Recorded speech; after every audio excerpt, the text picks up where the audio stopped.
اور ایک حدیث میں یہ آیا ہے کہ مظلوم کی دعا بھی رد نہیں ہوتی. مظلوم یعنی کسی کے پر ظلم ہوا ہو, وہ اس کے پر ظلم جب ہوا ہو, ظالم نے اس کے پر ظلم کیا, وہ پریشان ہوتا ہے, اور جب پریشانی نے جب مظلوم جو دعا کرتا ہے تو اس وقت وہ دعا رد نہیں ہوتی. نبی علیہ الصلوۃ والسلام نے حضرت معاذ سے بھی فرمایا تھا, اس کو آگے امیر بنا کر اس کو دعوت تبلیغ کے لیے آگے جب یمن کی طرف بھیج رہے تھے تو آپ نے ان کو مختلف نصیحتیں کی. ان نصیحتوں میں آپ نے یہ بھی فرمایا تھا کہ مظلوم کی دعا سے بچنا, اپنے آپ کو بچا کر رکھنا, کیونکہ مظلوم جب دعا کرتا ہے تو پھر اللہ تبارک و تعالیٰ اور اس کے درمیان کوئی رکاوٹ نہیں ہوتی, اور وہ اللہ تعالیٰ تک وہ دعا پہنچ جاتی ہے, اللہ اس کو قبول فرماتا. حتیٰ کہ فرمایا مظلوم, وہ مظلوم کافر بھی ہو,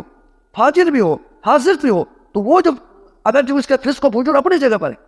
اس کا فسق و فجور, اس کا گناہ کا کرنا اپنی جگہ پر ہے, لیکن جس حالت میں جب آپ کسی کے اوپر ظلم کرتا ہے وہ اپنی مظلومیت کی وجہ سے